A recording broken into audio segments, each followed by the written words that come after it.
It all started with a simple slip of the thumb on his fiancée's social media account.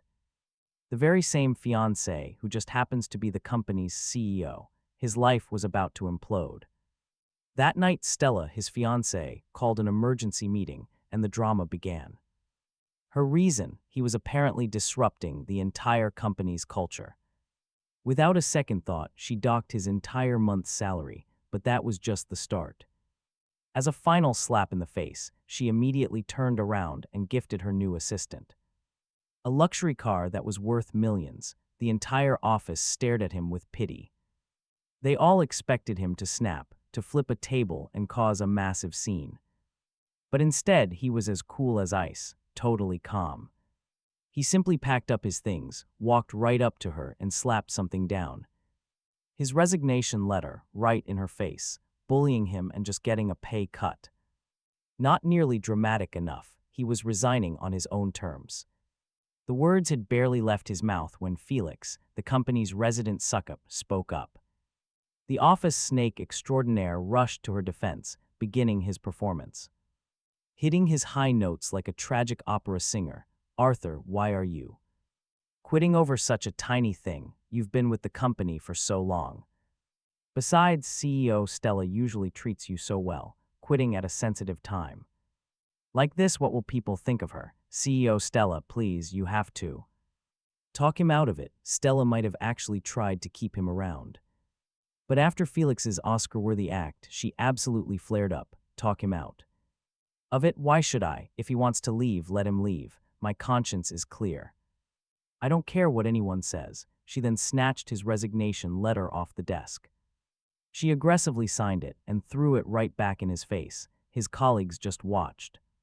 They stared at him like he was the main attraction at some twisted circus, but this time, he didn't argue like he used to. He just calmly picked up the fallen paper. He said he would hand over his work and leave. No need for a handover. If you want to leave, leave right now. Stella pointed straight at the door, then added one more cold remark. As if remembering a minor detail, voluntary resignation means no severance pay, by the way.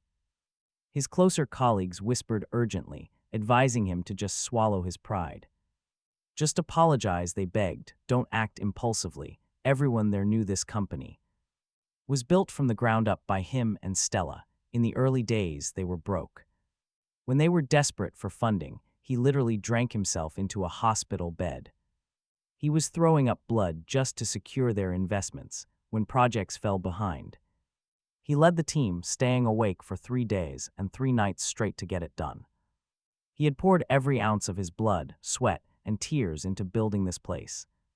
Leaving now meant walking away from everything he owned, but his mind was made up. After saying his goodbyes, he packed his box and headed straight for the door. But right before he left, he caught a glimpse of Stella's eyes. He saw something there. A complex flash in them. He knew exactly what she was thinking. She thought he was bluffing. They had fought countless times in the past, and it was always because of Felix. The worst incident was when Stella humiliated him in front of the entire office. She gave his entire annual bonus to Felix. He was so furious, he had threatened to quit. But back then, he eventually swallowed his pride, came crawling back, and spoke softly to her. And went back to work like nothing happened. She thought he would just do it again. That he would simply brainwash himself into staying, but she had no idea. His patience for her had officially dropped below zero. The moment he stepped out of the building, his phone buzzed. He opened it to find a massive money transfer from his good friend, Ben.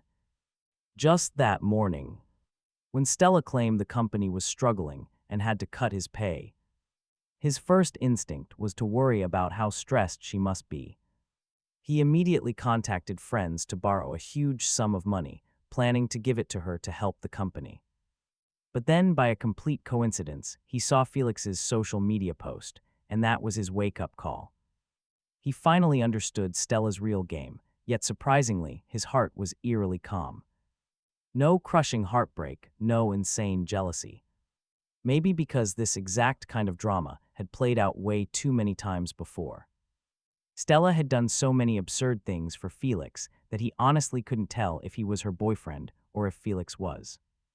He transferred the money right back to Ben, thanked him, and headed to the parking garage to find his 10-year-old beater car. The paint was peeling off in several places. Parked right beside it was a brand new, shiny Porsche. The very same one Stella had just bought for Felix. The garage had plenty of empty spots. But Felix had deliberately parked right next to his junker. A blatant provocation. He and Stella had been together for 10 years, yet he was apparently worth less than Felix. A guy who had been there for under 10 months. He let out a bitter laugh, jumped in, and slammed the gas, leaving behind the company he had dedicated his entire youth to. But as luck would have it, just as he was exiting the gates, someone rear-ended him. He stepped out of the car, only to see Stella and Felix getting out of the Porsche behind him. "Arthur, why did you brake so suddenly? I couldn't react in time," Felix said, rushing forward, looking heartbroken over the dent in his new toy. "What a shame. CEO Stella carefully picked this car out for me." Stella's face instantly went dark. "Arthur, I saw you glaring at Felix's car in the garage. Be honest, did you do this on purpose? Did you see Felix behind you and brake check him just to get revenge on me?" He almost laughed out loud. Unbelievable, flipping the entire script and dumping all the blame on him. Felix sighed dramatically. "Oh, please, CEO Stella, don't blame Arthur. It's normal for him to be mad at me since he lost his job. In the end, it's all my fault, if only I had been a little more careful." He put on a remorseful face and raised his fist to hit his own forehead. But right before his fist made contact, he conveniently slowed his hand way down. Yet Stella didn't notice the terrible acting. She lovingly rubbed his forehead, her voice dripping with affection. "This has nothing to do with you. Don't blame yourself." Then she spun around and fiercely pointed a finger in his face. "Can you learn a thing or two from Felix? He knows how to be humble. You've worked here for years and you're still this childish and arrogant." She shoved him so hard, he stumbled back. When he regained his balance, he found the whole situation absolutely hilarious. For the last year, Felix had constantly stolen credit for his work and used dirty tricks to frame him for his own mistakes. And now Felix was the humble one, while he was childish and arrogant. Knowing it was pointless to argue with a brick wall, he didn't even bother explaining. He turned to leave, but Stella blocked his path. He thought she was going to keep defending Felix. But to his surprise, Stella pulled him aside, her tone suddenly serious. "Arthur, I only expect so much from you because my hopes for you are high. Why can't you understand my intentions?"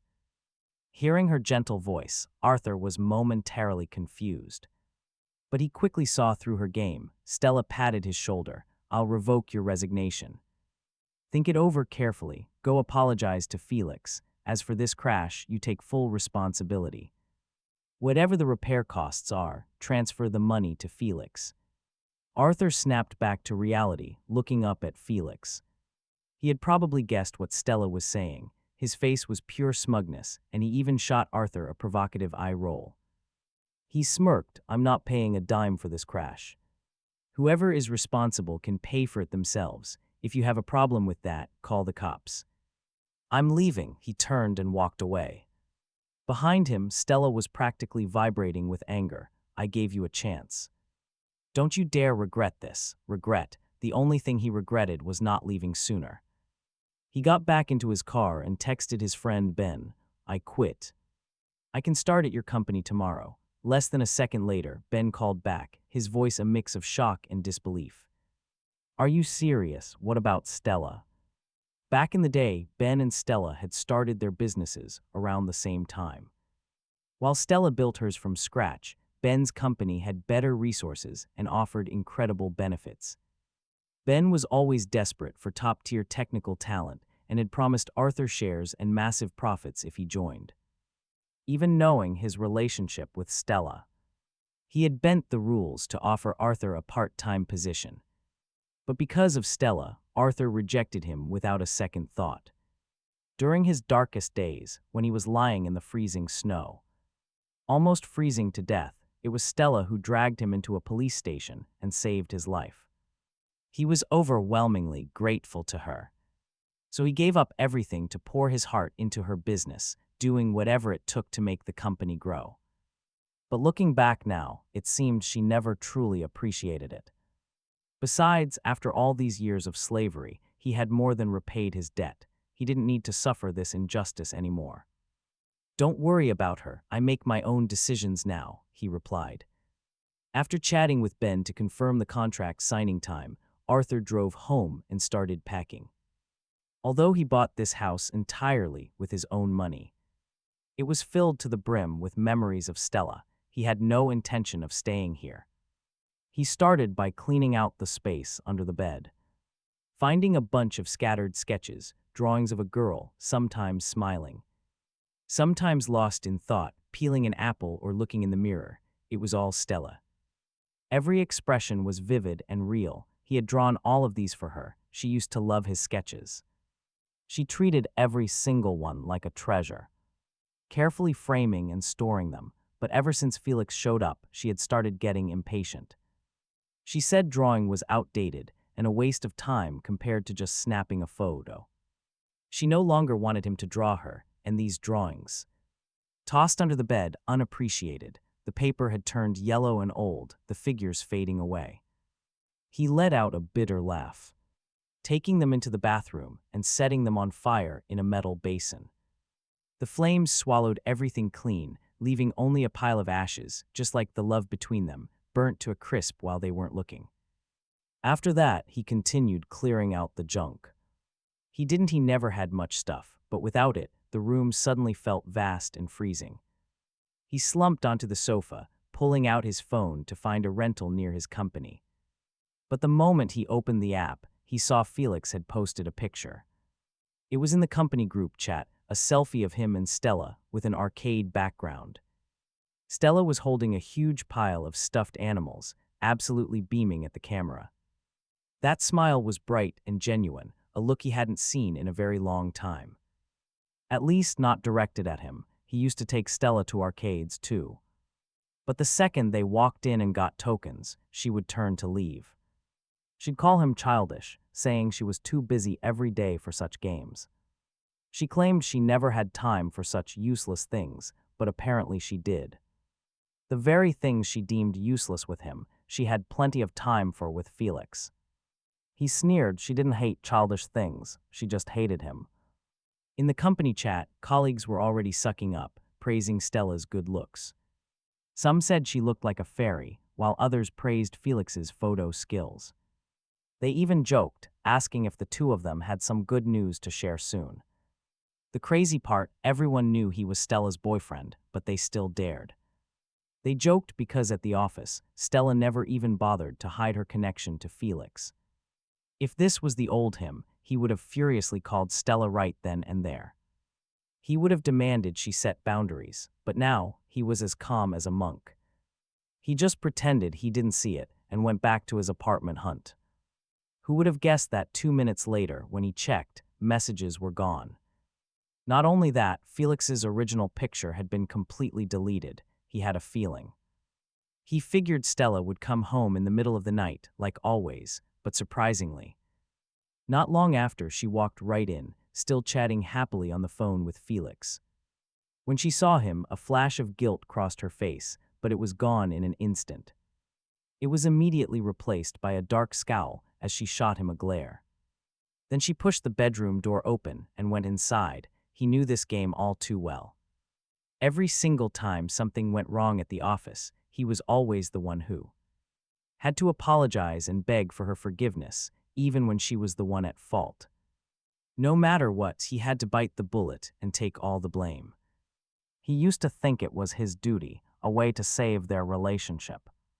But now the very thought just made him feel sick. He kept his head down. He completely ignored her. Stella stormed out of the bedroom, looking furious. "Did you see the messages in the group chat?" she demanded. "What messages?" he asked. He said it on purpose, without even looking up. He could feel her sigh of relief. Nothing, just some work messages sent to the wrong group. He found that amusing. He found it funny, but was too lazy to call her out on her obvious lie. He just wondered how many other dirty secrets she and Felix shared behind his back. Felix's car is fixed. Have you fixed yours yet? Since he was silent, Stella spoke again.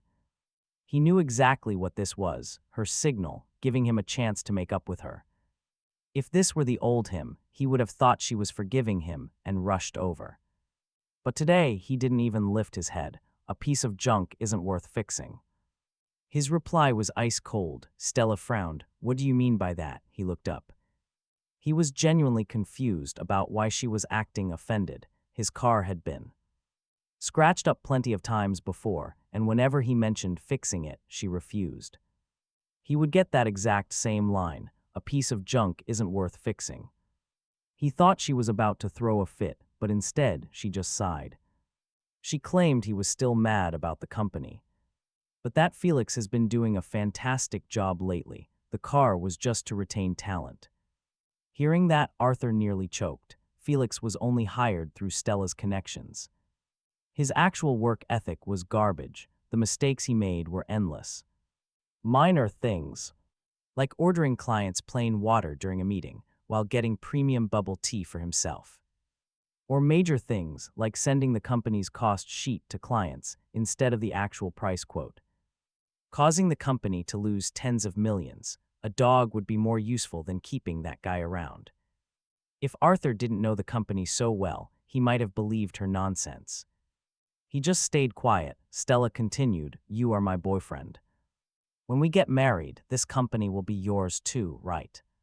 Why must you be so petty with him, Arthur?" She claimed her actions were for the company. She didn't want employees thinking she was playing favorites.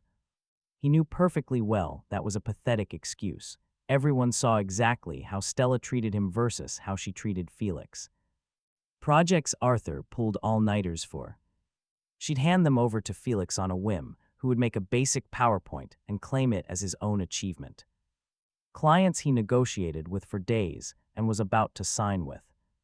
She'd take Felix to dinner using Arthur's name.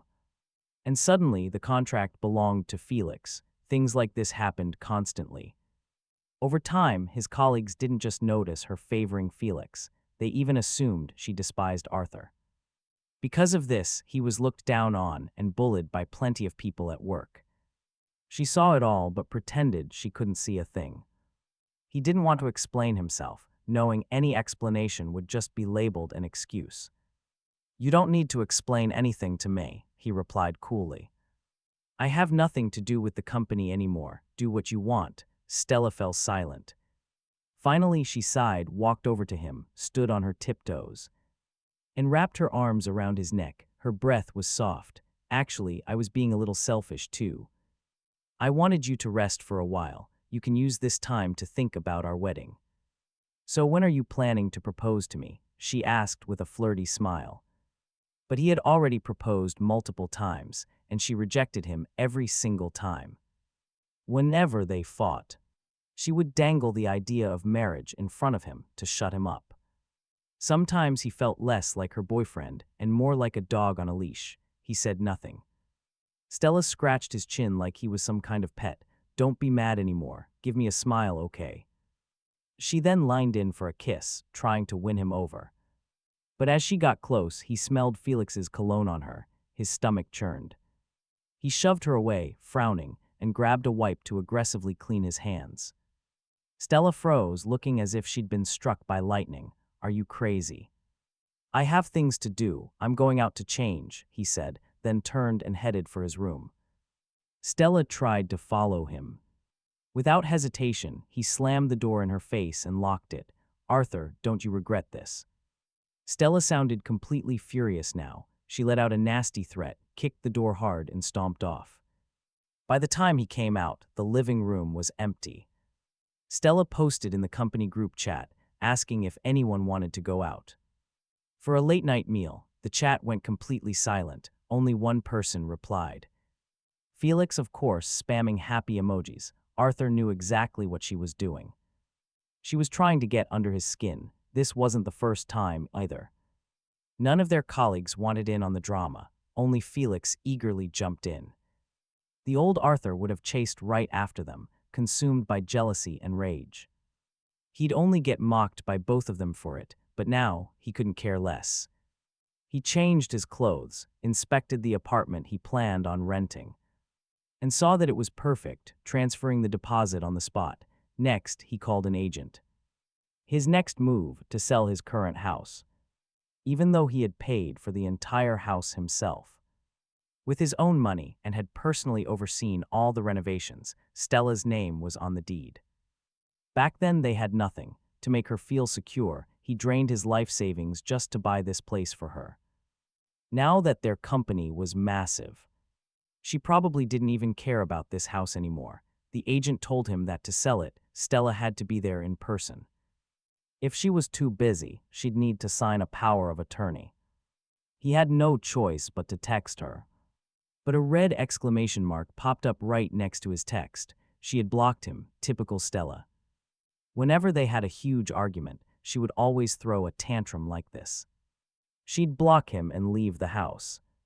Worried, he used to frantically borrow other people's phones to call her, begging in a panic for her to unblock him, and she'd just sit on her high horse, arrogantly asking if he knew what he did wrong. Thinking back on all the humiliating lies he told just to calm her down, he honestly couldn't even count them. So he just called her directly this time. "Come home for a bit tonight, we need to talk. Talk about what? I'm very busy." Stella's voice was ice cold. He pressed his lips together. "Just come home and we can talk." Stella just scoffed. "You pushed me away and now you want me back. So I'm supposed to come running. Do I owe you something, Arthur? Is this your idea of an apology? Have I been treating you so well lately that you've forgotten how to grovel?" Ignoring her sharp tone, he simply lowered his voice and apologized, just like the old days. He was wrong. After all, he had lied through his teeth so many times before. One more lie wouldn't kill him, especially when this fake apology was the key to getting his house sold, even though it was his house. If Stella got petty and refused to sign, he wouldn't be able to sell it at all. Even with proof of payment, that meant a messy lawsuit. She had the energy for that drama. He didn't, and just as he predicted, her tone softened. "Wait for me," she hung up. His mood didn't change at all. He immediately posted the house listing online, adding a decent discount for a quick sale. With everything set, he then contacted Ben to go and sign his new employment contract. Ben was beyond thrilled. The man even asked him repeatedly if he was dreaming, then threw a massive welcome dinner for him.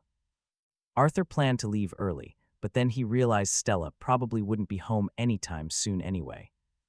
So he agreed to stay. After a few rounds of drinks, he headed for the restroom. On his way back, a familiar voice drifted from the private room next door. He stopped dead in his tracks. Through a slightly ajar door, he saw Stella leaning into Felix's embrace but couldn't hear. He couldn't hear them, but Stella was laughing so hard her shoulders were shaking. Seizing the moment, Felix quickly lowered his head and landed a kiss right on her lips. Stella froze for a second, but she didn't even try to push him away. "Stella, when are you going to break up with Arthur? I can't wait anymore. I want to be with you properly. Do you know how much this hurts me every day?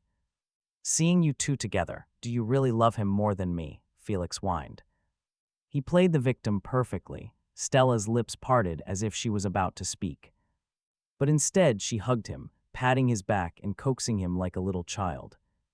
"How could he ever compare to you? It's just that the company is so big now. If I dump him to be with you, I'm afraid people will gossip. It would look bad. It'd ruin your reputation. Just wait a little bit longer. It won't be long now." And that was all it took. "I knew you loved me most," Felix beamed, watching her. As they leaned intimately against each other, looking just like a happy couple, he felt sick. Arthur could only manage a cynical smile before turning away to his room for another drink. After dinner, the group reminisced until midnight, when they all got to the parking lot. Ben suddenly dragged him in front of a brand new Porsche, a huge grin on his face. "Do you like it?" Ben asked. Arthur just nodded, completely and utterly confused. He thought it was Ben's new car and was about to compliment it when Ben shoved the keys right into his hand. "A gift for you," he winked. Your car is a total wreck. I couldn't stand it anymore, so I upgraded it for you. Arthur tried to refuse. But Ben cut him off immediately. I heard Stella gifted a new car to some rookie. At your old company, the guy has trash skills, but he's driving a luxury car. How can you lose to a guy like that? By the way, I saw some of his supposed work. The style changes every single time. It's obviously plagiarized work. I have no idea how he hasn't been fired. Maybe it was the booze, but Ben was. Speaking without any filter, absolutely roasting Felix, Arthur stood there in silence. He was quiet because Ben was right. Those designs belonged to him and his coworkers. Almost every time a project was near completion, Stella would demand it get handed over. Handed over to Felix, naturally his style was all over the place, an outsider. Like Ben could see it plain as day, yet Stella was somehow totally blind to it. He tried to decline again, but Ben just faked being mad. This isn't a freebie. I'm deducting it from your future paychecks. Don't waste my goodwill, he said. Arthur just laughed out loud. The price of this car would take years to pay off. Knowing it was just his friend's excuse to give him a huge signing bonus, he finally caved. He stopped refusing and thanked his friend. They chatted a while longer and then called. For designated drivers, Arthur was sure Stella wouldn't be home yet. He was wrong. The moment he opened the front door, there she was, sitting on the living room sofa. Where did you go? Didn't we agree to meet? Do you have any idea how long? I've been waiting, she fired off angrily the second he stepped inside the house. He was a bit surprised. Usually when she went out with Felix, she never came back. Until 3 or 4 in the morning. Coming home this early was incredibly rare. But as he looked at her, the image of her kissing Felix at dinner flashed in his mind. A wave of pure disgust washed over him. I went out to eat with a friend, he replied flatly. He walked right into the living room, pulling out the power of attorney for the house sale. He'd barely taken 2 steps when Stella suddenly blocked his way, frowning. You drank alcohol. Didn't I tell you you're not allowed to drink when I'm not around? He couldn't help but sneer. What she really meant was he was only allowed to drink while entertaining her clients. He just ignored her. Stella seemed to have a sudden realization, and a smug smile crept across her face. You're still mad that Felix and I went to dinner, aren't you? You don't want me dining alone with him, so just say it. Why drink so much over it? You are overthinking it. My drinking has nothing to do with you. He pulled out a chair, sat down, and slid the document across to her. Take a look at this. Seeing the paper, Stella raised an eyebrow, her tone dripping with arrogance. What's this? A guarantee letter. Let me tell you right now, apologizing is way too late. I am very angry about your attitude this afternoon. And don't think these little cheap tricks will earn my forgiveness. Looking at her inflated ego, he suddenly realized that in the past, whenever he made her angry, or when she decided to play the victim, he had actually handwritten apology letters just to make her happy. Looking back, even when she was the one at fault, he had willingly handed over his self-respect for her to stomp on. Fortunately, that would never happen again. It's not an apology, it's a surprise, he said nonchalantly. Stella raised an eyebrow, curious, and was just about to open it. But just then her phone rang. Seeing the caller ID, her eyes lit up. Hold on, let me take this, she answered. Hello, CEO Stella. I was driving and I accidentally hit someone. What do I do? I'm so scared.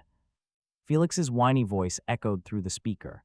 Instantly, panic flooded Stella's entire face. Send me your location. I'll be right there. She stood up, completely disregarding his existence, and rushed for the door. He took 2 quick steps, blocked her, and shoved the document right back in her face. Handle my business first. We were talking, plus I need this signed urgently. Stella froze, looking up at him with an exasperated sigh. Arthur, can you have a shred of empathy? His situation is an emergency. This jealous act of yours is really ugly right now. He found that laughable. He was ugly, but Felix drunk driving was perfectly fine. Too exhausted to argue, he just held the paper steady in front of her, refusing to back down. Stella didn't say another word and flipped the document open. But before she could read a single word, Felix screamed through the phone. "Why are you hitting me? CEO Stella, save me. Don't panic, I am coming." Stella yelled, clearly more panicked than he was. She didn't even bother reading the contents. She frantically flipped to the final page, scribbled her signature, and sprinted out the door as her golden heels clacked frantically against the floor. Watching her desperate retreat, he couldn't help but ask, "Aren't you going to read what you just signed? What's there to read? The surprises you bring are probably just some minor contracts. As long as you checked it, it's fine." She shouted without looking back, vanishing into the night. He just found it hilarious, because back in the day, to impress her, he used to secretly negotiate partnerships behind her back. At first, she was thrilled. But as the company got bigger, she started looking down on the smaller companies that supported them in the beginning. Every time he brought a contract, she would obsessively check it, paranoid about every little mistake. But now, worried sick over her precious Felix, she had zero clue what she had just signed away her life to, but hey, it saved him a ton of trouble. Stella didn't come home that night. Instead, Felix completely bombarded Arthur with texts. The messages taunted, "Arthur, I know you were standing outside the private room and saw everything, right? But you should know, Stella's heart really belongs to me. Just one call from me, and she came running. You should just bow out gracefully before this gets embarrassing for you." Arthur couldn't help but laugh. So Felix was finally showing his true colors. He knew perfectly well that sending these screenshots to Stella would be pointless. She spoiled him absolutely rotten. Seeing his provocations, she would just assume Arthur was trying to cause a rift between them, but he wasn't some saint who would just ignore the constant taunts. "Congratulations. But if one day Stella gets bored of you, remember to bow out gracefully, too." He knew it was a weak comeback, but the moment he sent it, Felix went dead silent. Arthur was sure it pissed him off. He went to bed early. The next morning, he sent the signed power of attorney to the agent. By that afternoon, someone came to view the house. The buyer loved everything about it, but was suspicious why he was selling it in such a rush. "This is a beautiful house. Why are you selling it so cheap? Is there something wrong with it?" he asked. Arthur gave him the short version. "I bought it to live in with my fiancée. But the engagement is off, so it's got to go." The man looked sympathetic. "I see.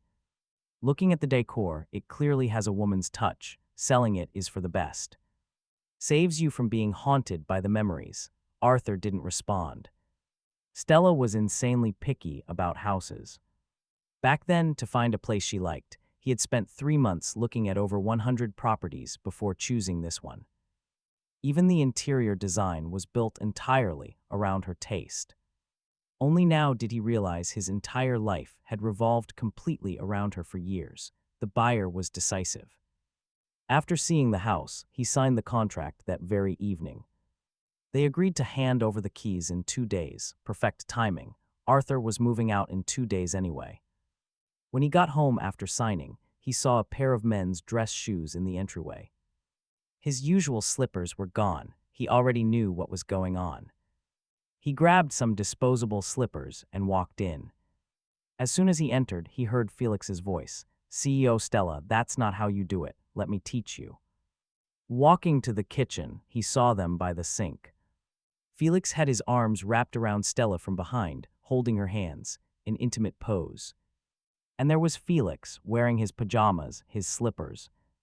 Acting like he owned the place, Stella was in her matching pajama set, completely unbothered by how close he was.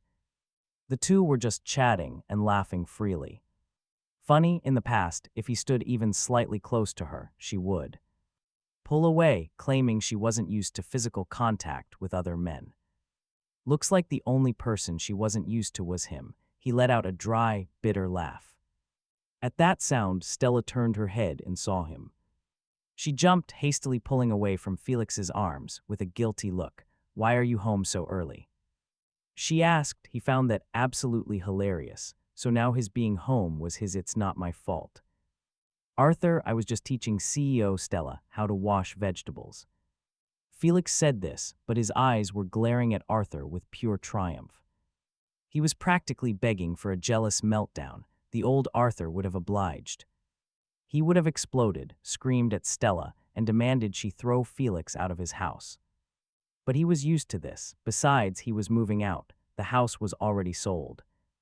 And the deposit was safe in his bank account. He just couldn't care less. You two carry on. I'm going to my room, he stated calmly, heading for the bedroom. Felix just froze. His eyes were filled with sheer confusion. He clearly didn't get this reaction. Stella, who had probably braced for his usual wrath, sounded completely unnatural. Seeing his calm demeanor, for the first time ever, she actually offered an explanation. Today is Felix's birthday. He wanted to celebrate with us, so I brought him home. Normally, she wouldn't have said a thing, just glared at him coldly. She'd tell him to get out if he didn't like it. Arthur scoffed internally. He was done caring. He didn't care anymore, yet now she felt the sudden need to explain everything. The irony, she could never remember his birthday, but she'd happily throw a party for Felix. Have fun, you two, Arthur said flatly, and walked straight into his room. His packing was mostly done. Anything not for daily use had already been moved. It was all at the new apartment. The only things left were some clothes and books. He was debating just finishing the move today when the door suddenly swung open. Felix waltzed in, holding a small slice of cake, his eyes scanning the room. He was smirking. This room is a lot emptier than the last time I was here. Looks like you're being a good boy and preparing to bow out. Arthur just ignored him. He kept his head down, texting Ben about the move. Feeling ignored, Felix's face darkened. He took a few steps closer. I'm talking to you. Are you deaf or something? I am, Arthur replied coldly. Why do you even care so much? It's not like you'll be living here. It was a simple sentence, but it definitely struck a nerve. Felix's face twisted with rage. He raised a hand, aiming to grab Arthur's collar. But before Arthur could react, footsteps echoed right from the doorway. All of a sudden, Felix hurled the cake to the floor, let out a piercing scream. Then he threw himself backward onto the ground. Felix, what happened? Stella burst in. She shoved Arthur aside without a thought, rushing to help Felix up. Our hero stumbled back. A shard of porcelain from the plate pierced straight through his slipper. Right into his heel. Bright red blood immediately started to pool around his foot. But Stella didn't seem to notice. No, she was busy agonizing over a tiny little scratch. A microscopic scratch on Felix's hand, which wasn't even bleeding. I am so sorry. CEO Stella, it's my fault. I made Arthur mad again, Felix whimpered, looking up. His eyes were red as he looked at her, appearing so baffled and innocent. If Arthur wasn't the actual victim here, he might have believed this pathetic performance. I just wanted everyone to eat my birthday cake together, so I brought him a slice. I didn't know he hated cake, but Arthur never said that, in fact, because he rarely ate it. He absolutely loved it. Every single birthday, he would remind Stella about it. She used to laugh at him, saying few guys loved cake as much as he did, but with Felix. Well, she conveniently forgot all about Arthur's preferences. She pointed a finger. Right in his face, completely furious. If you don't want it, just say so. Why smash the plate? And why push him? Arthur, I really thought you had changed. Turns out you're just the same. Exactly the same. Apologize to Felix right now. If you don't, I wouldn't even dare marry a jealous, crazy husband like you. Let's just break up. She glared at him, trying to look dominant, but it just made him laugh. He remembered the conversation he overheard just outside the private room. In the past, during their worst fights, she always used breaking up as her ultimate threat. And he was always the one who couldn't stand it, the first one to give in. Even begging her on his knees, he thought she never really wanted to break up. It was just her final weapon, a chance she was giving him, but now he'd woken up. She probably wanted to break up this whole time, which is why she kept saying it. Well, perfect, because he wanted to break up too. Even if she hadn't said it, he would have. Seeing his silence, Stella assumed he was scared. Her tone softened just a bit. I saw you sneaking around these past few days. You were secretly planning our wedding, weren't you? I know you don't want to break up. Now apologized to Felix, but before she could finish her delusion, he cut her off. No need, I agree to the breakup. The smug smile on Stella's face instantly froze. Her eyes widened in absolute, stunning disbelief. What did you say? You don't want to break up, I agree, he said calmly. He thought agreeing would play right into her hands, that she would be thrilled with this. But strangely, he didn't hear a single drop of joy in her voice, only shock and rage. Arthur, are you insane? You want to break up over something this small? She screamed, glaring daggers at him. He didn't understand. Wasn't this exactly what she wanted? He was agreeing with her, so why the attitude? Even Felix looked confused. He gently tugged her sleeve. CEO Stella, Arthur is asking for a breakup. Why not just grant him his wish? But before he could even finish, Stella snapped at him with fury. Shut up, does our relationship have anything to do with you? This was probably the first time she'd ever spoken so harshly to him. Felix was completely startled, his jaw hanging open, utterly speechless. Stella seemed to realize what she'd just done. She quickly softened her voice.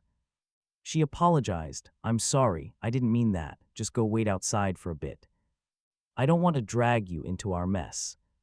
Felix's eyes were red, clearly unwilling to leave, but he was smart enough to know when to back off. He obediently left the room. After he was gone, Stella sighed, ready to say something, but her eyes suddenly dropped to the floor. Her tone became gentle. Your foot is hurt.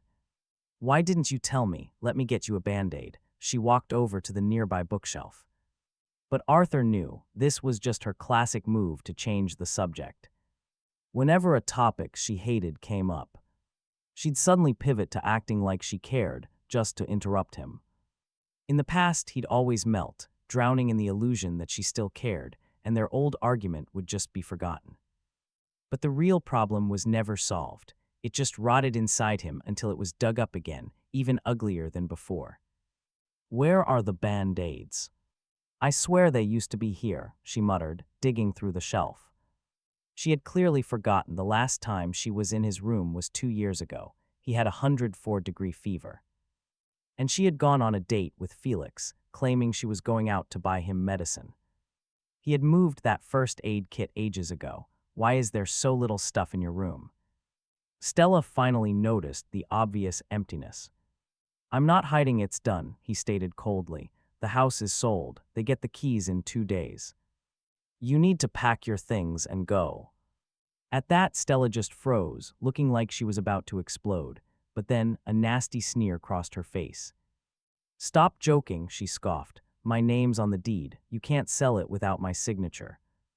All right, Arthur, I know you're mad. I'll make Felix leave right now. Just stop with this tantrum, okay? She clearly thought he was bluffing. So he just grabbed the sales contract from the desk and handed it to her. The last page is your power of attorney. The agent said it's enough.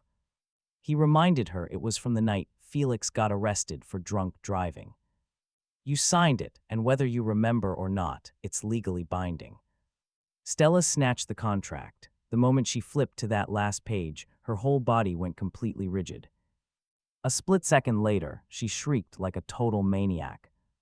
Who gave you permission to sell the house without me? But Arthur just laughed coldly. I never took a single dime from the company. This house was all my money. So it's my decision to make. Besides, he added, you bought a house for Felix. A place out in the suburbs. You're not homeless. You can just move there. Logically and legally, there was absolutely nothing wrong with him selling the house. Stella was speechless, her face pale. He expected her to finally break things off, but to his absolute shock, she desperately tried to compose herself. She calmed her voice, explaining softly, that house, I meant to give it to you, not Felix. I only put his name on it, so he'd feel a sense of belonging. If it bothers you, I'll take his name off tomorrow, okay? We've been together for so many years. We can't just break up like this, Arthur. I know you're just angry. Calm down, we'll talk about this tomorrow. And with that, she all but fled from the room. It was the same old routine, classic Stella.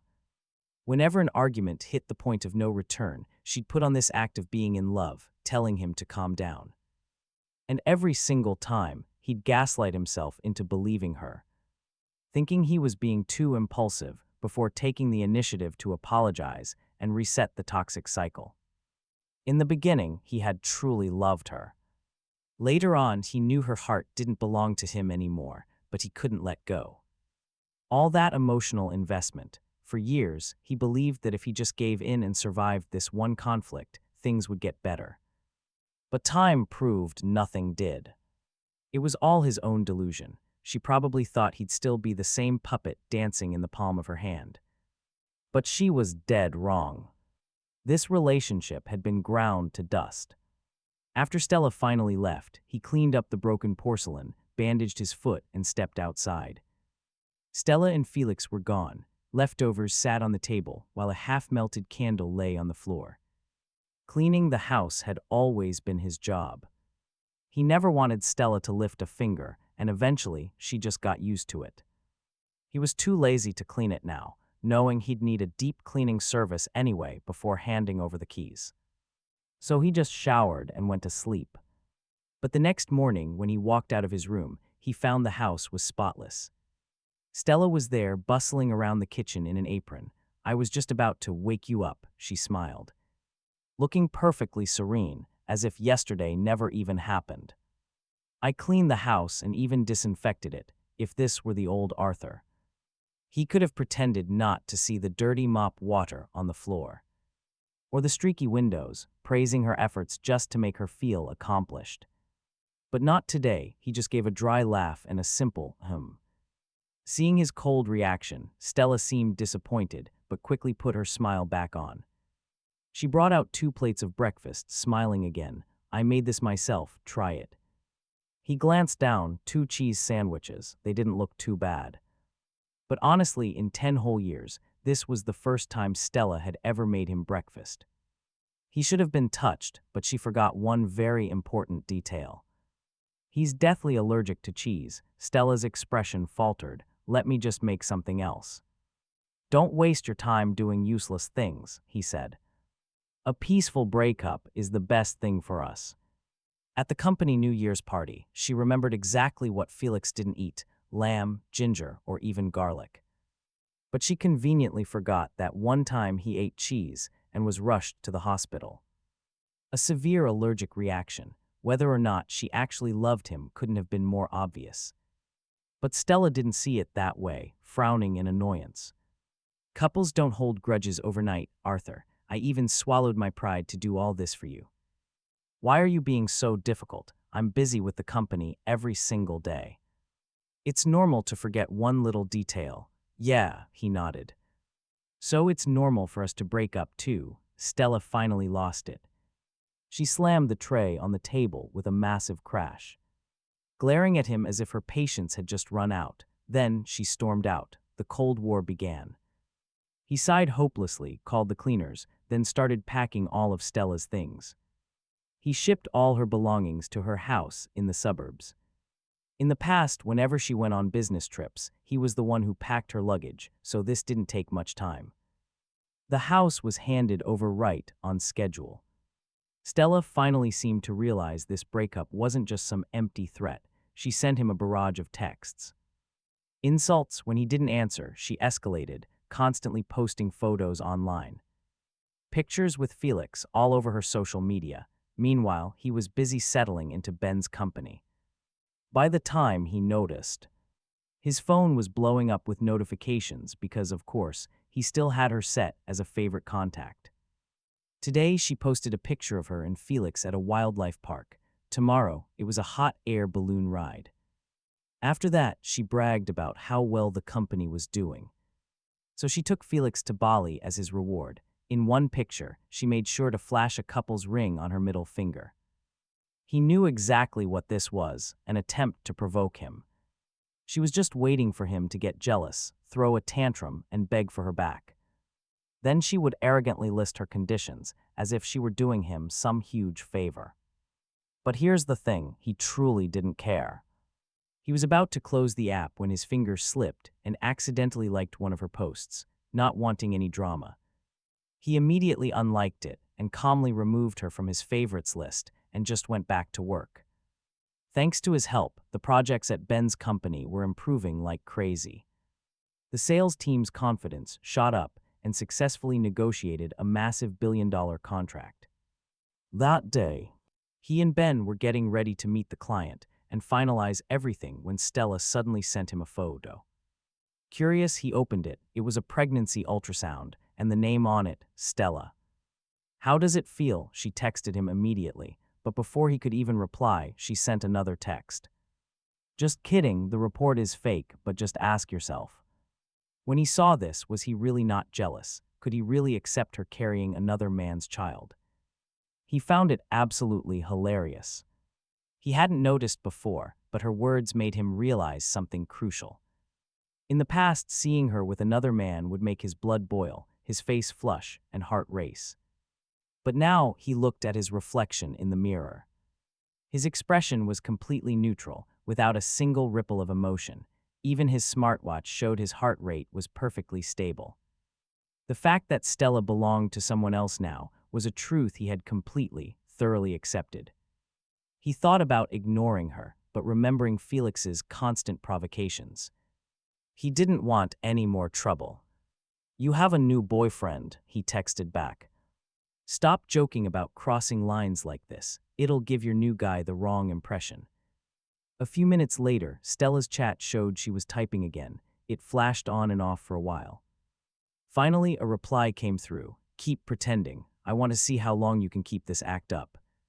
If you didn't love me, why would you even care? Don't think I didn't see you secretly liking my post." Our hero actually laughed.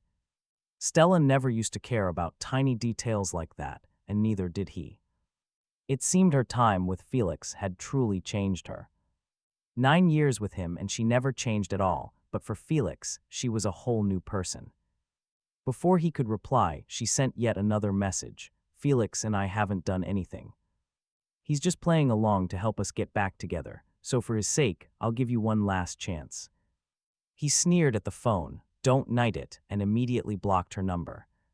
She likely still believed he was going to crack and come running back to her. But that was fine. In time, she would realize he was dead serious. He also knew her desperate attempts to hold on weren't about love at all. She was terrified that if news of their breakup got out, her reputation would suffer. Being friendly with Felix was one thing, but officially dumping our man for him. That was a public relations nightmare, so he ignored her and focused on his career. That very night, he and Ben successfully signed the contract. Ben was ecstatic. However, at the celebration dinner, while meeting several big shots in the industry, Ben introduced him as his partner. They treated him with huge respect, which genuinely warmed his heart. When he went to dinners with Stella, she always introduced him like some clueless junior employee. Never as a partner. After a while, the other bosses stopped respecting him. Even ordering him around on petty errands, he didn't blame her entirely. She was wrong, but wasn't he the one who let it happen? After 3 rounds, he was hitting it off with the other company heads. Suddenly, one CEO pulled him aside and asked quietly, "Arthur, did you offend someone? I just saw you were put on our industry blacklist." We all thought it must have been a mistake. Arthur didn't believe him. The CEO then showed him the list on his phone. It was an internal industry database meant to warn companies about risky employees, people with bad records or criminal histories. And right there, staring back at him, was his own name and photo. The reason listed: insubordination, an inability to cooperate with colleagues. An extremely jealous and toxic personality. He didn't even have to guess who wrote that report. Seeing his silence, the CEO patted his shoulder with a big smile. "Brother, I know. Ben insists he's not that kind of person. Someone was definitely playing dirty. Don't worry, I'll delete your name right now." And just like that, he erased Arthur's profile from the blacklist. Arthur thanked him, but his heart felt a bitter sting. He was lucky to have Ben's help. If he were just a regular job seeker, having his name on this list would have completely ruined his entire future. The blacklist itself wasn't inherently evil. It was designed to protect businesses. But no HR department ever bothered to actually verify its claims. They just operated on pure prejudice. An innocent person would face failure after failure, eventually losing the courage to keep trying. Seeing them still chatting, a buzzed Ben threw his arms around them and dragged them back to the table for more drinks. After the dinner, Ben and Arthur walked the guests to their cars. Ben stepped aside to call his girlfriend, leaving Arthur standing at the hotel entrance waiting for his ride. But it wasn't long before a voice called out behind him, "Oh, Arthur, what are you doing here?" He turned around to see Felix and Stella standing a short distance away. Felix had his arm wrapped tightly around Stella's waist. They stood incredibly close, looking like two people completely in love. Seeing Arthur, Felix smirked. He leaned down and whispered to Stella, "CEO Stella, I bet Arthur came looking for you. Why don't you guys talk? I'll give you some space." He made a big show of stepping away, but Arthur could see right through him. He had zero intention of leaving. And sure enough, Stella pulled him back, pressing her body against his chest, totally flaunting their relationship. "You're not an outsider, there's nothing to hide." Then she shot Arthur a smug look. "Didn't you say you didn't need a chance? So what are you doing here? Let me tell you, it is too late. Arthur, you're out of chances." Her arrogant attitude was a stark contrast to the fragile, dependent persona she always put on when she was with Felix. He knew she had misunderstood, so he replied flatly, "I was having dinner with a friend." "I am waiting for a ride home." Felix just laughed out loud. "Sorry, Arthur. I couldn't hold it in, but I really didn't expect you to be splurging on fancy hotels like this when you're unemployed." Dining with a friend, Arthur felt the heavy sarcasm in his voice. He obviously thought Arthur was lying just to save face. "Arthur, I didn't think you'd sink this low." Stella stared at him, her eyes filled with disdain. Arthur didn't even bother explaining, because it wouldn't matter.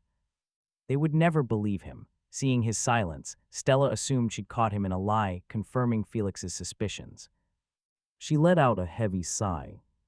"Actually, I wasn't going to forgive you, but we used to be in love. I am not completely heartless.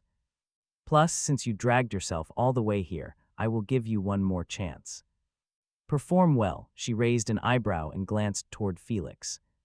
Felix, who was clearly hearing this for the first time, panicked a little but didn't dare object too loudly. He just stammered, "CEO Stella, you should think about this. Getting back with an ex is never a good idea." Arthur almost laughed. Clearly, these two hadn't synchronized their scripts. Stella didn't hear what Felix muttered. She looked coldly at Arthur. "Hear that, Arthur? Lately, many of my friends have been telling me to cut my losses. They say you aren't worthy of me anymore. Do you know how many people told me to dump you?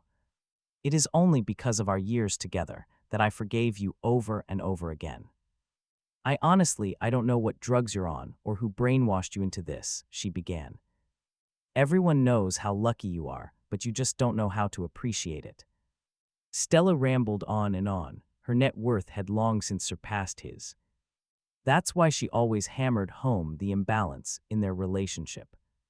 She made it painfully clear she was only with him now out of nostalgia and pity. In the past, Arthur would brush these comments off as just passing anger. It was only later that he realized she meant every single word. In her eyes, the only things holding them together were benefits and her charity.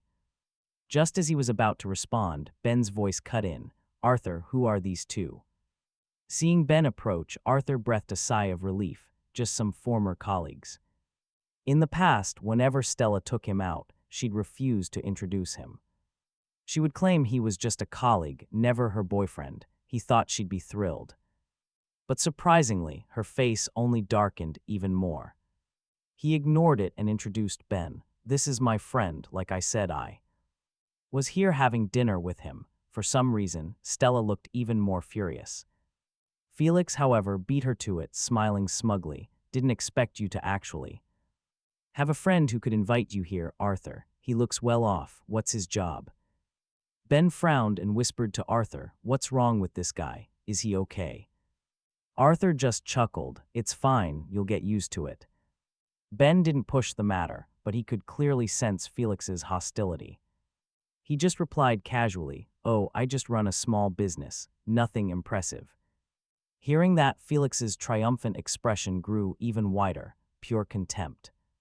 He gave Ben a look of utter disdain. "Business is tough these days, must be exhausting. You shouldn't waste your hard-earned blood and sweat money on this." Ben caught the sarcasm immediately, but chose not to retaliate directly. He leaned in close and whispered to Arthur, "So what's the deal here?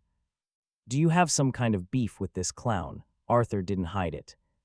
"The woman next to him is my ex-girlfriend and his current sugar mommy." Ben already knew that Arthur and Stella had started their company together.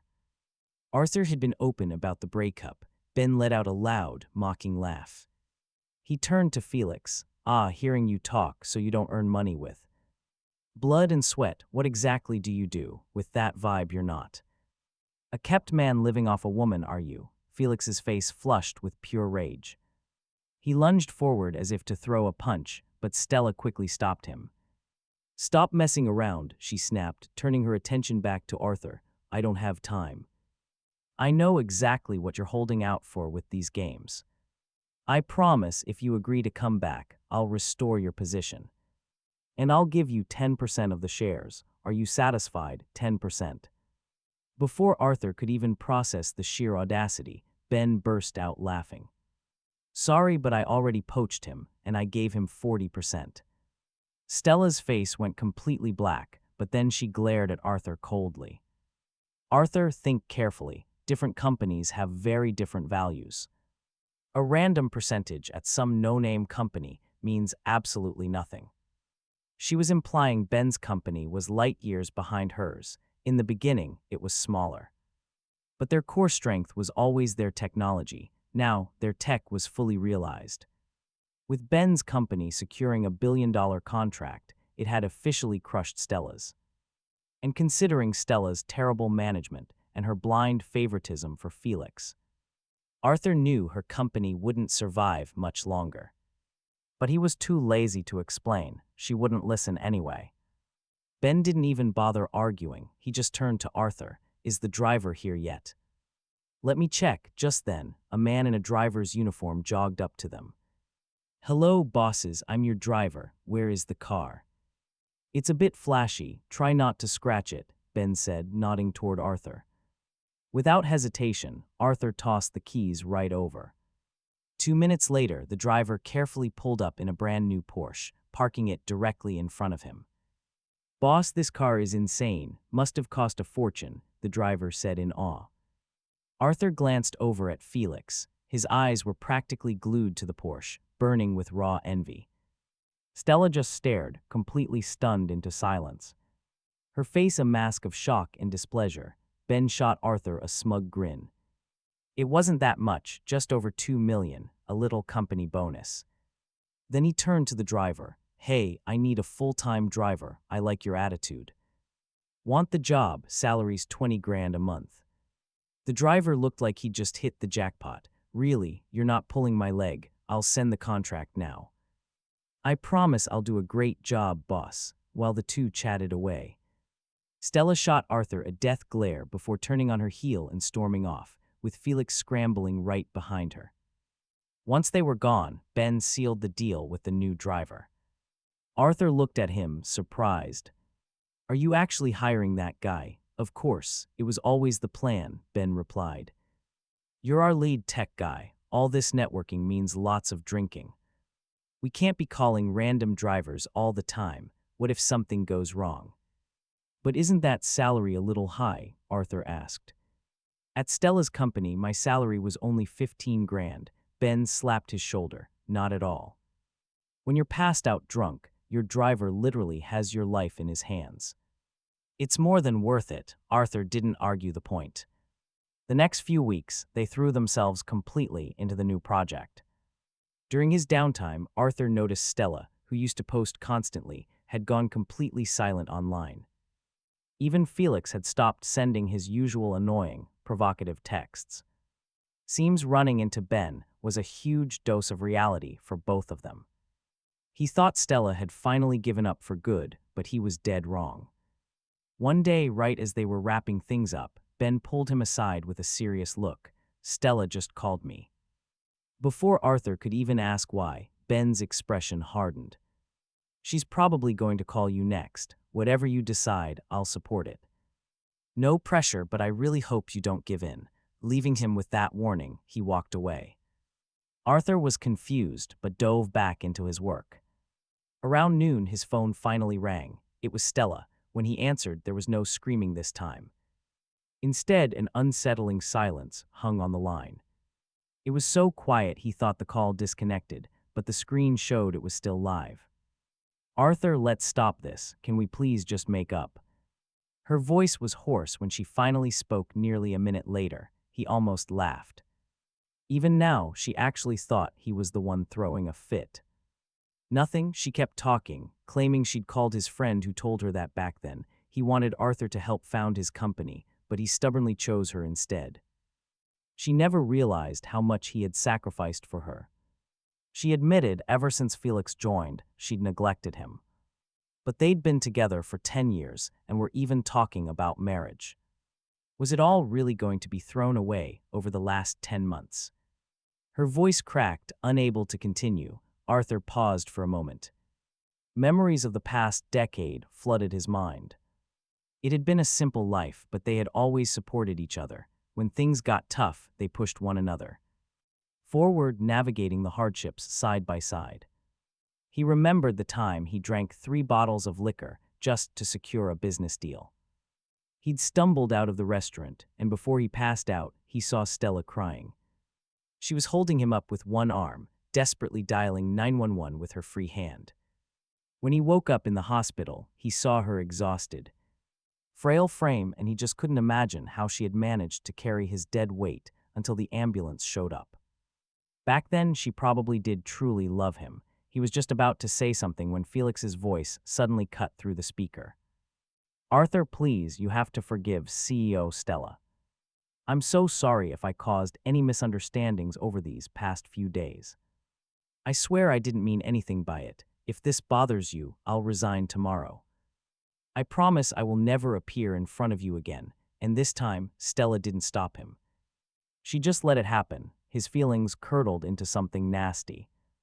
The way they framed it made it sound like their grand romance was being tragically ripped apart by some cruel fate, with him as the villainous third wheel forcing them apart. So what if he resigned? If Felix left now, he would just become the one that got away. In Stella's memory, their noble, sacrificial love would only grow more idealized over time, eventually becoming something far more toxic than it was right now. A cynical laugh escaped his lips. "Fine, I can agree, but on one condition." "What condition?" Stella's voice sounded like a martyr, ready to sacrifice anything for her cause. "Transfer 50% of the company's shares to me and split all assets currently under your name in half." Arthur knew perfectly well that Stella would never agree to this. She was fully aware her wealth and status were the only things keeping Felix interested. And just as he expected, the line went dead silent for nearly 5 minutes. Finally, Felix couldn't contain his fury any longer. "Arthur, that demand is insane. CEO Stella is a woman who dragged this company to the top through her own blood. Sweat and tears. Do you have any clue how hard she worked? And you have the nerve to ask for half the company. As a man, have you no shame?" Arthur didn't even bother calling out his blatant hypocrisy. He simply addressed Stella. "We are all adults here. You should know you can't have your cake and eat it too. You want everything to work out perfectly, but you refuse to give anything up. Since when do you get to have all the good things in the world? Think about it. You have 3 days." With that, he hung up. He thought Stella would just give up, but that very night she called him back. 50% is too much. How about 20? He was blunt. Half is half, not 1% less. If you can't do it, don't call me again. This whole thing was starting to feel strange. Stella seemed genuinely terrified of them breaking up. But why? She was the one who had practically begged for it. At the hotel, she played the afraid of gossip card, but he was the one who had initiated the breakup. An excuse that thin didn't justify this. But he didn't think too deeply about it. 3 days passed, and from Stella, nothing. Not a word. Meanwhile, their project was entering its final stages. On the day of the successful launch, Ben threw an absolutely massive party. Everyone finally let loose, forgetting the grueling weeks of nonstop work. By the time he got home, it was well past midnight. He showered and was half asleep when his phone started ringing. Annoyed, he tried to decline. But his drunken, blurry eyes accidentally hit accept. "Hello, are you Miss Stella's boyfriend? Miss Stella is blackout drunk here and refuses to leave. We found your number. In her phone, could you come and pick her up? We're worried something might happen to her." He sobered up instantly. "Sorry, please call someone else." But she insists only you can come. She said if anything happens, you'll be the one held legally responsible. Arthur actually laughed out loud and sat up. "All right, send me the location." The person on the other end sounded relieved. He hung up and immediately called the police, explaining the entire situation and giving them the address. Then, he put his phone on silent and went straight back to sleep. When he woke up, over a dozen missed calls from Stella and dozens of texts, ranging from shock that he'd called the cops on her to furious insults, calling him a cold-blooded monster who only cared about money and had no heart. Eventually, she broke down. Asking why he was treating her this way, she claimed it was just a minor mistake, something anyone could make, that she hadn't actually cheated. So why was he being so ruthless? Before he could finish reading, she called again. He was going to ignore it, but figured if he didn't set things straight, she would just keep harassing him. He picked up. Her voice was hoarse, thick with emotion. "Arthur, I've thought it through. I admit it, you win. I can't live without you. I'll give you 50% of the shares. We split the assets. Come back." He simply raised an eyebrow and checked the date. "Sorry, 3 days are up." "I changed my mind." "Arthur, you," Stella started, then broke into a violent coughing fit. When she finally caught her breath, her voice was raspy. "How did you become like this?" He just smiled, saying nothing. She used to do the exact same thing to him, using the excuse of a missed deadline to dock his bonuses and pay him less than Felix. Now he was just returning the favor. Her own playbook. Funny how people only feel the pain when the knife is in their own flesh. She seemed to understand his silence. And she also realized the money was never his goal, a bitter, self-deprecating laugh. "Arthur, I barely recognize you." She coughed violently again, gasping for air. The sound was painful. He almost asked if she was okay, but he stopped himself. Any concern would just give her false hope. He stayed quiet. As if reading his mind, she muttered, "I have a fever, Arthur. I'm at our house right now. I bought it back a little while ago. I just wanted to know. Back when you had that 104-degree fever and I wasn't there, did you feel just like I do right now?" He gave no answer. She continued, "The drawings you made for me are gone. I looked everywhere. Did you pack them away or did you throw them out?" She rambled on like a child, her voice trembling, filled with grievance. On the other end, he could hear the distinct sound of her rummaging through things. He just sighed. "I burned them all." Stella froze. Then a sound escaped her. A sharp, pained laugh that quickly broke into heavy, choked sobs. "This house used to be filled with us, but now I can't find a single trace. How could you be so cruel, selling the house without a word? Cleaning it out completely, you just vanished. What am I supposed to do now?" But he had already taken Felix's name off the house, a last attempt to make things right. "Why won't you give me a chance to fix my mistakes?" Her crying intensified. Her voice was now completely hoarse. The old him would have been heartbroken by that sound. His heart would have shattered, but now his mind was crystal clear. She hadn't changed. This wasn't some grand realization. She was just sick, weak, and vulnerable. Getting back together would only mean one thing: repeating the exact same painful cycle. It was inevitable. "Stop trying. Tell Felix to take you to the hospital." "I have to work. I'm hanging up." He didn't even give her a chance to reply. He just ended the call. When he decided to let go, he meant it. Whether she had a good life or a miserable one was no longer his problem. He simply washed up and drove to the office. The moment he walked in, something was different. The atmosphere was electric. Before he could ask, his colleague Ben grabbed his arm.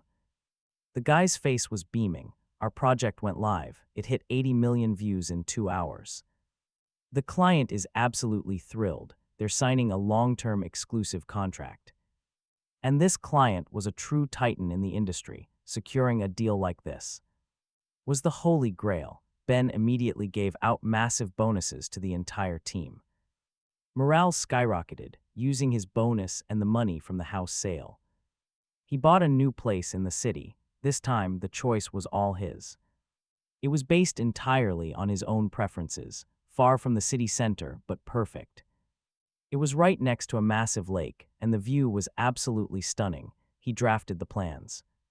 He designed the entire interior himself, just like he had for their old house. Back then, Stella didn't trust designers, and he was the only one who understood her. He'd even taken a 2-month design course just to satisfy her complex tastes. Just to draft a blueprint that met her insane standards, and yeah, she loved it. That's probably why she bought it back, not for nostalgia, but for tailor-made comfort. That home was for her, this new place. He was designing it purely for himself.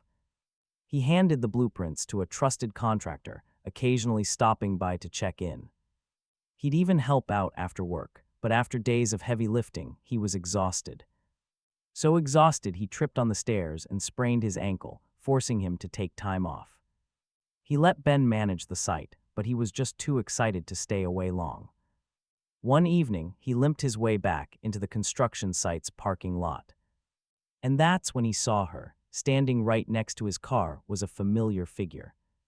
Stella, she was wearing a trench coat and a mask, looking completely haggard. Faint dark circles were etched under her eyes. He paused for just a second, then walked over.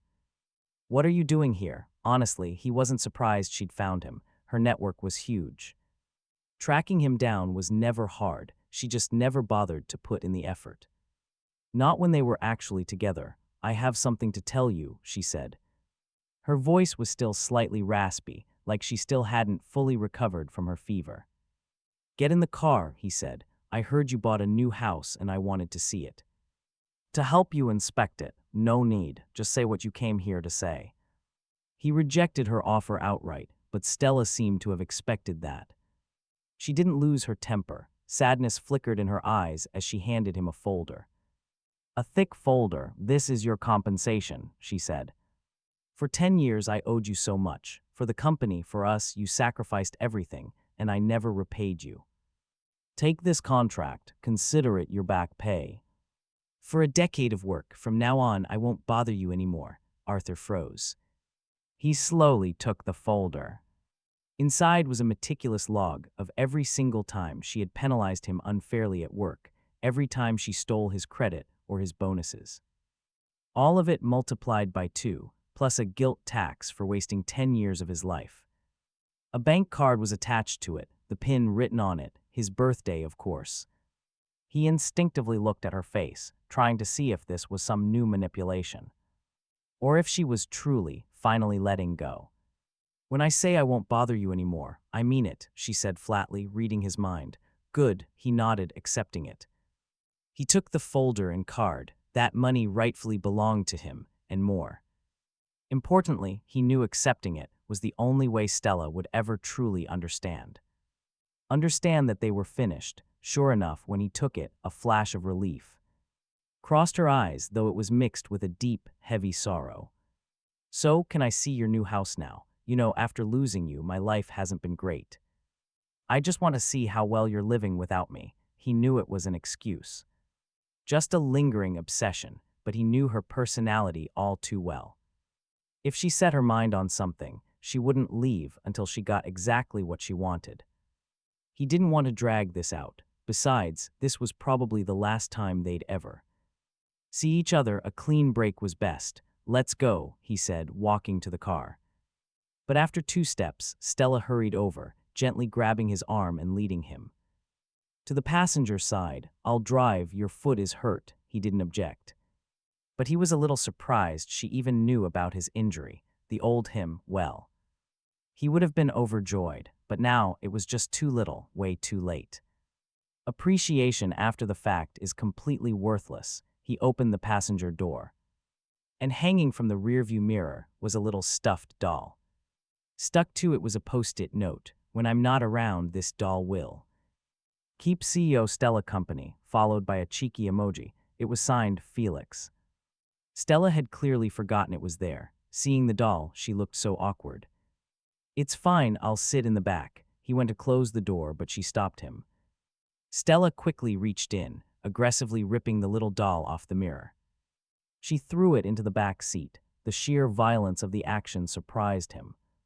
Felix was always dropping these subtle, territorial hints. He would always leave his hair ties on her wrist, put decorations with his name on her desk, and leave his things scattered all around their old house.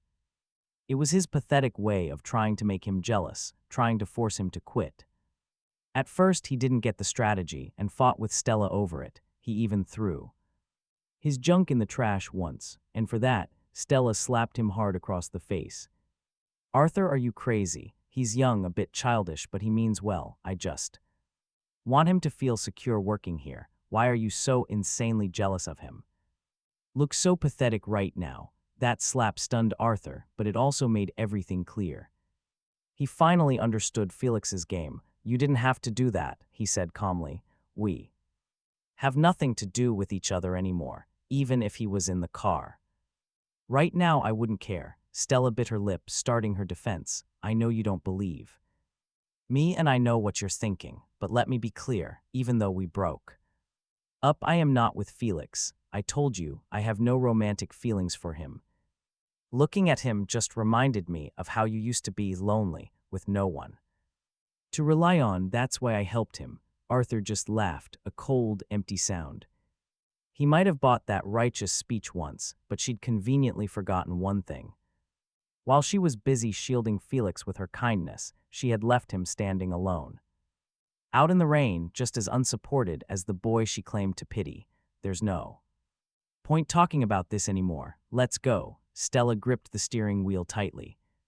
"I was actually planning to fire Felix," but before she could even finish her sentence, a loud clatter echoed from behind them. A metal thermos hit the pavement. "CEO Stella, I thought you were sick. Why are you here?" a devastated voice cried out.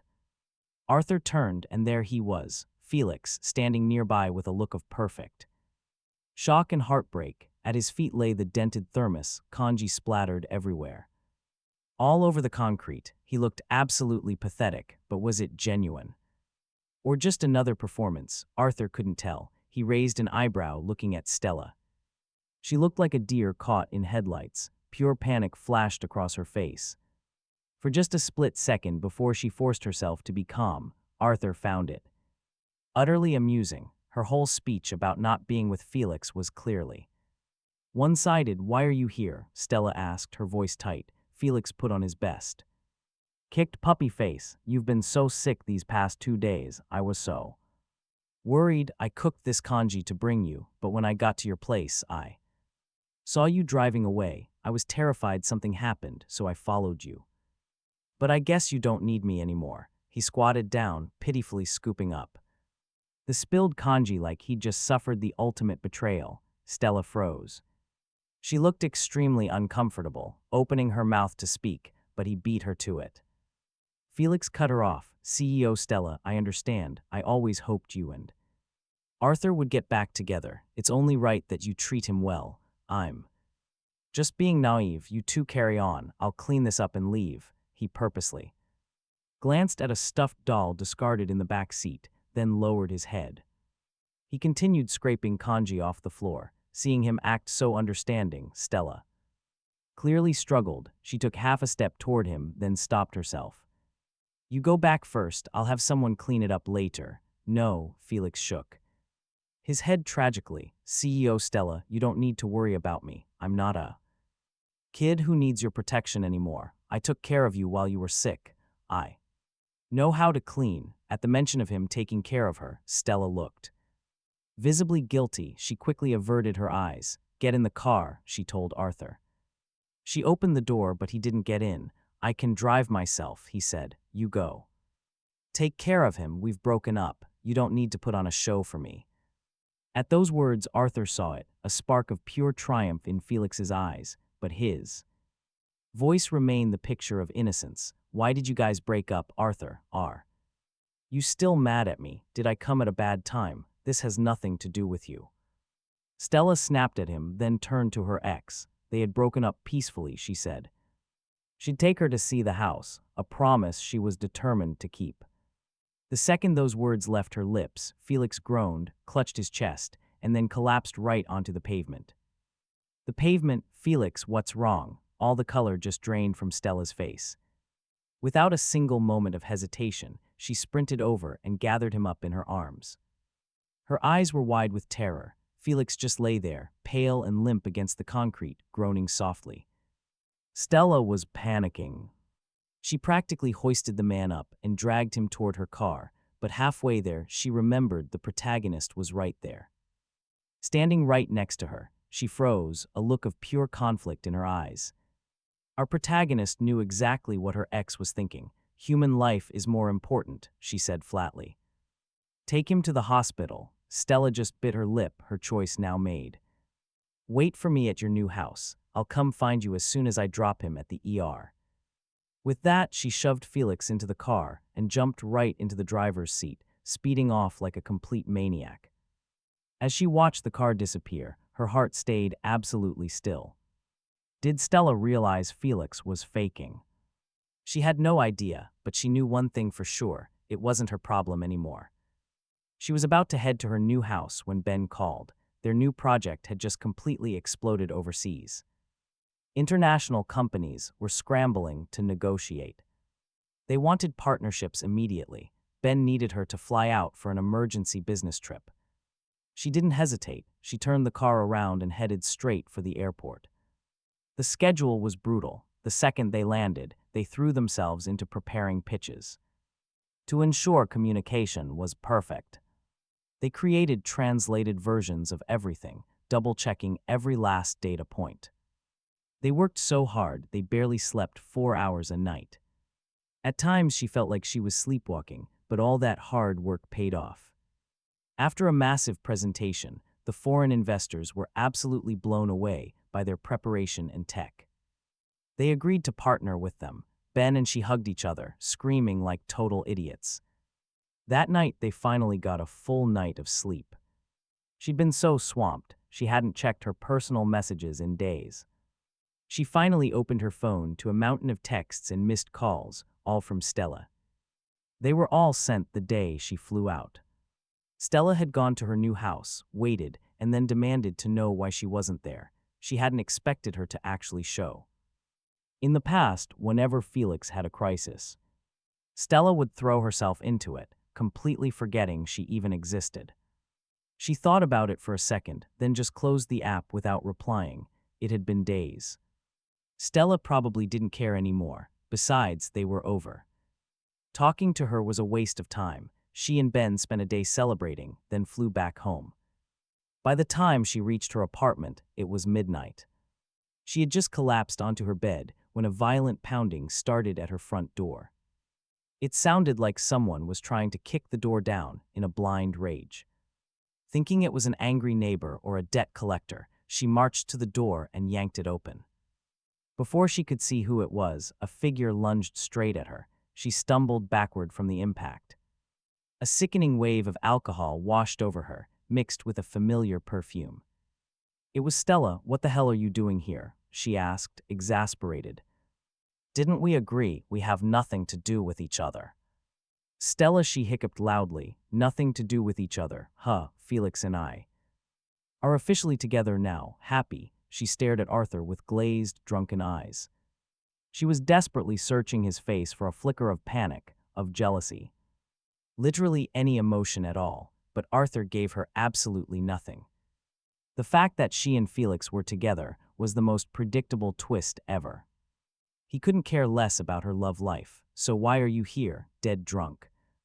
In the middle of the night, does your new boyfriend know? Let me just call Him to come pick you up. I don't need this drama. He pulled out his phone. He went to call Felix, but Stella just completely lost it. She lunged forward. With a shout, she slapped the phone from his hand, crashing it into the wall. The screen cracked loudly. Do you really feel nothing? She screamed, tears streaming. Do you know I waited outside your house for you?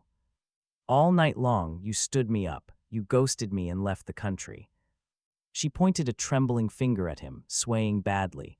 Arthur, you are a liar. I regret ever being with you. If I knew you were this cold-blooded, I would have dumped you years ago. Arthur worried her shrieking would wake the neighbors. But he also knew shutting the door in her face would just make her scream louder. Just then, Felix came sprinting down the hallway and shot Arthur a glare. Then he immediately put on his victim act, grabbing hold of Stella's arm. Stella, you're drunk. Let's get you home, okay? Seeing Felix, Stella seemed to calm down. She regained a tiny shred of sanity, staring deep into Arthur's eyes. One last time, then she let Felix half carry her away after that crazy night. Arthur rarely heard anything about Stella. Felix posted some sickly sweet photos. But he always deleted them minutes later. Eventually, his social media just died. And according to Ben, Stella's company was completely falling apart. Without Arthur's technical mind, and with her becoming more and more erratic. The company was bleeding cash, and Felix, drunk on power, bullied the staff. He drove them so hard that half the senior team finally quit. Stella tried to save it. But it was way too late. Several of Arthur's old engineers reached out. They were begging for jobs. Of course, he took them in, and they brought gossip. Apparently, Stella and Felix fought nonstop these days. Sometimes they even screamed at each other right in the middle of the office. At first, Felix would just back down, but as things got worse, he started slamming tables and fighting back. Then Felix completely botched a project. A major client deliverable. It cost the company tens of millions. Stella snapped. She fired him right on the spot, but the crazy part, they still lived together. Their relationship just got even more toxic. He heard they even ended up in the ER. Once after a fight turned physical, his former colleague sighed in relief. Thank God you cut your losses when you did, Arthur. Stella's a totally different person now, and that company is just a sinking ship if you hadn't left. Who knows how deep you'd be in this mess, but Arthur just stayed quiet. Stella ending up like this, it was exactly what he had predicted. She built her own success, and she orchestrated her own ruin. She chose this path. And instead of turning back, she slammed on the gas. Meanwhile, Ben's company was soaring. Their international project became a massive hit, bringing in even more huge contracts. In just 3 months, they'd smashed their annual revenue target. Arthur and Ben started discussing aggressive expansion. They usually saw eye to eye, but this time they clashed over a few key details. They argued for days, sometimes even yelling at each other in the conference room. But unlike Stella, Ben actually listened. When he had disagreements with Stella, she would just stonewall him, insisting her way was the only way, right or wrong. If he didn't yield, the project stalled. Ben, on the other hand, actually listened to his counterpoints. Their arguments were constructive, refining their strategies and making them a stronger team. One night, after a particularly grueling debate with Ben, Arthur dragged himself home. His new apartment was finally fully furnished and ready to live in. He filled the bathtub, sinking into the hot water and closing his eyes, trying to solve the remaining logistics for their expansion. His phone buzzed on the counter. He wiped his hand and checked the screen. His eyebrows shot up. Stella. It had been almost 6 months since he last saw her being dragged away by Felix. They had bumped into each other briefly at a few industry events, exchanging stiff nods before walking away. And every time, he could feel Felix glaring daggers into the back of his head. He understood a current boyfriend's hostility toward an ex. But he honestly couldn't understand why the guy was still so insecure when she was completely his. Wondering what she could possibly want, Arthur answered the call. Arthur, my water pipe burst. Can you come over and fix it? Her voice was raspy, as if she had just been crying. "Call Felix or call a plumber," he replied dryly. It was a bizarre request. In the past, if a light bulb so much as flickered, he would drop everything and rush home to fix it. But they were exes now. Calling him to play handyman was absurd. Stella went silent for a few seconds. "Felix and I broke up a few days ago. I fired him. We don't talk anymore." Arthur was a little surprised, but he pressed on. "Why are you sounding like that? And what about the plumber?" "I called one, but it's too late. No one is answering." Her voice cracked, plunging into despair. "Arthur, I know you don't want to see me, but I have no other choice. It's the middle of the night. I have no one else to call. I am completely out of options." Through the phone, he heard the howling of a fierce wind. A chill ran down his spine as a sudden realization hit him. "Where exactly are you right now?" he demanded. Stella paused. "On the roof." His blood ran cold. He instantly flashed back to the early days of their startup.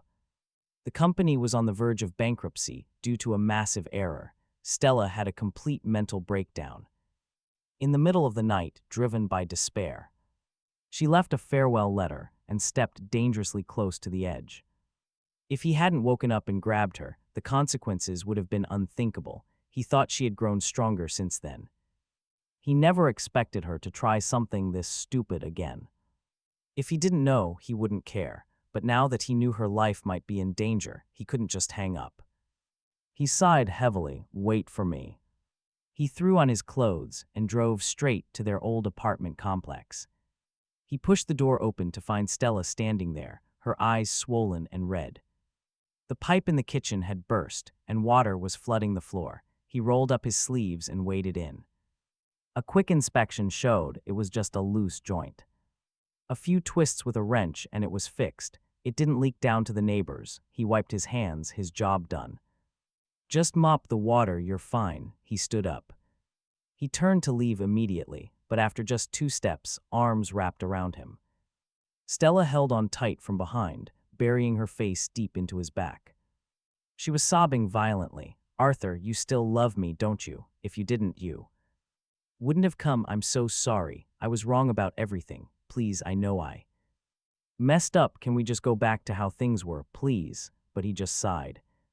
He reached down, peeling her hands off him one by one. "You misunderstood. I don't run a charity. The plumbing fee is $100, Venmo or Cash App." Stella stared at him, her lips trembling in absolute disbelief. Half a minute later, she numbly picked up her phone, transferring $10,000 to his account. "That's too much," he said, transferring the excess right back and showing her the phone. The screen was proof. "Done. Now we don't owe each other anything. Don't owe each other anything," she muttered, echoing his words with a broken, bitter smile. He didn't look back. He just walked right out of the building. On the drive home, he saw a stray cat by the road. He used that $100 to buy a pile of sausages from a convenience store, left them for the cat, and went home. He thought that was it.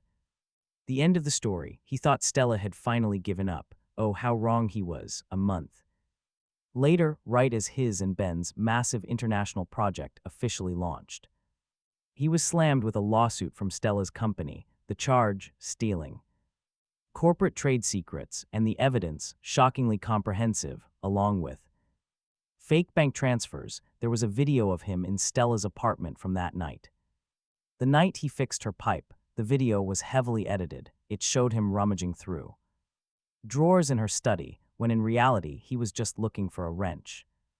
The audio was cut to make it look like Stella had caught him stealing sensitive documents. The video leaked online and immediately went viral, and because their new project was making headlines, competitors who hated them fanned the flames.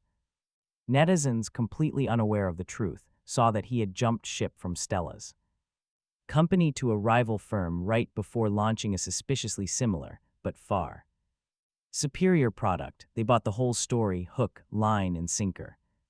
The internet exploded, demanding a boycott of their company. Soon, he was summoned to the police station for questioning. When he saw Stella, the plaintiff, there, sitting across from him, she couldn't even meet his gaze, and suddenly Everything clicked. You and Felix never broke up, did you? He asked quietly. She flinched. The person who actually stole your trade secrets and nearly bankrupted. Your company was Felix. You lured me to your apartment with that fake plumbing emergency just to set me up as his scapegoat, didn't you? He laid out his deduction flawlessly. Looking back now, so many red flags were at her apartment that night. A man's slippers by the door, cigarette ash in the bathroom. Sink and green velvet curtains, Stella's most hated color, hanging in the living room. At the time, he had just thought her taste had changed because she was living with him, but now he realized Felix had never left. Stella bit her lip hard. I didn't want to do this, but Felix is still young. He has his whole life ahead of him. I couldn't let one mistake ruin his future. And what about me? He let out a cold, sharp laugh. I spent 9 years of my life with you. I bled for you, and you're perfectly fine with ruining my future. Stella, have you completely model? He asked if she'd forgotten how he dragged her from the mud. She visibly shuddered. Shrinking in her chair, he knew she remembered. She came from a poor rural village.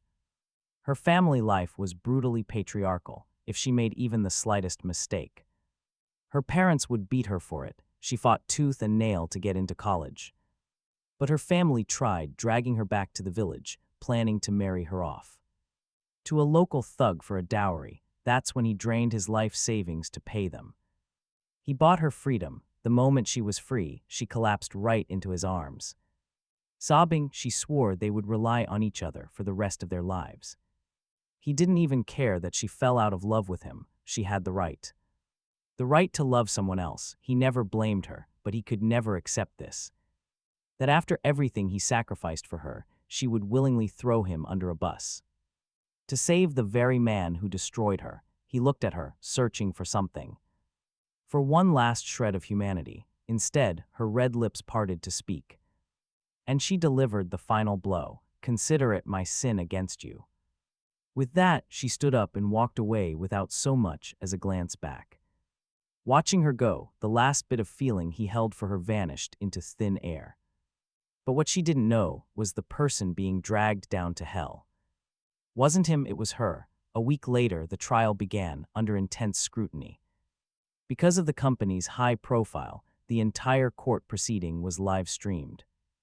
For millions to see, Stella's lawyer aggressively presented the fabricated evidence, painting him as a greedy, vindictive ex who stole the company's secrets. All for revenge and profit. Stella sat silently at the plaintiff's table, her head bowed low. In the gallery, Felix stared at him with that same smug look. That victorious smirk, absolutely convinced he had gotten away with everything. But then Ben started. As his legal team began presenting their evidence, those smirks vanished. Ben didn't just debunk their fake video. He played an audio recording for the court.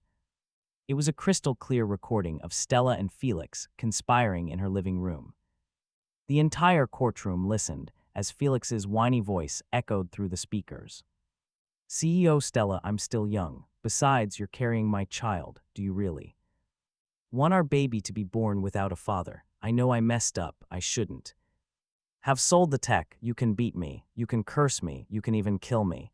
But please don't let me go to jail. And then the sharp sound of a slap. Given his track record, Felix likely grabbed her hand and slapped himself with it. His signature guilt trip maneuver. The whole courtroom gasped. The truth was out. Felix had sold the company's core technology for cash, causing a massive disaster. A breach of contract that doomed Stella's business, and Stella had actively framed him. All to cover it up. In the gallery, the color drained from Felix's face. He leaped from his seat, screaming like a lunatic, "Fake! It's fake! That's fake! That recording is AI generated. They fabricated it." He tried to rush the barrier. But the bailiffs instantly tackled him. "This is the last time I will ever help you." Stella's voice rang out, cold and detached, echoing through the court. The live stream chat, which had been crucifying him minutes ago, absolutely erupted. It exploded into a frenzy of rage, all of it directed at Stella and Felix.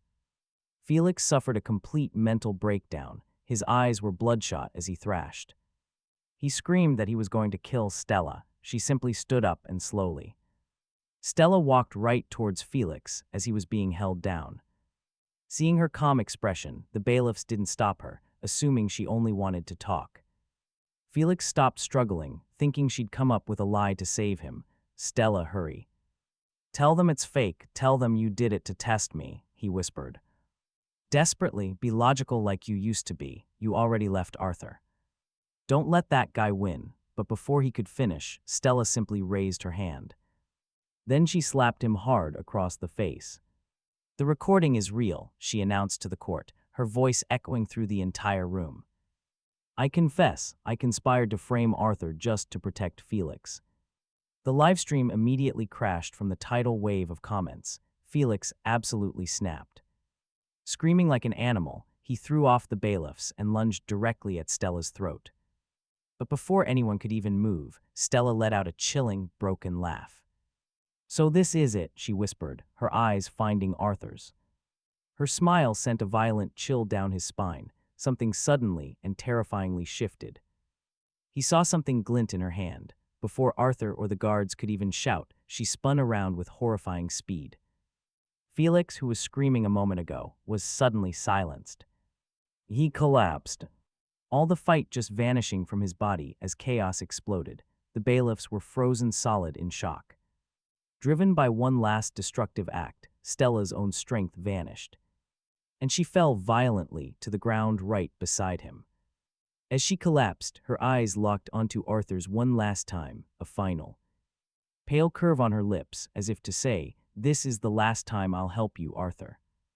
Chaos erupted. Screams ripped through the courtroom as everyone scrambled to call for help. Both of them were rushed out to the hospital. Felix didn't survive. Stella was in critical condition, but she ultimately made it through, though she was left with devastating and permanent physical damage. The moment she woke, she was immediately handcuffed to the hospital bed and charged with premeditated murder, ultimately receiving a life sentence. After public opinion shifted completely to their side, Ben considered acquiring what was left of Stella's ruined company. But after they talked about it, the idea was dropped. Ben agreed with Arthur's sentiment. It felt like robbing a grave. They continued to expand their own empire, crushing every goal, but something strange happened a few months later. Stella's lawyer contacted Arthur, informing him that Stella had drafted a new will, transferring 100% of her shares and all personal assets directly to him. After some real thought, he accepted. He formally changed her company's name to his own. They restructured the entire business, turning it into an affordable auditing and advocacy firm. It was specifically for employees. Their main mission was to clear the names of workers who were unjustly put on industry blacklists. Arthur had to ensure that ordinary people who were wrongfully accused wouldn't have their lives ruined the way his almost was. Standing in the penthouse of that towering building that once stood for his darkest days, he looked down at the sprawling city below. The storm had finally passed. From now on, it was all smooth sailing.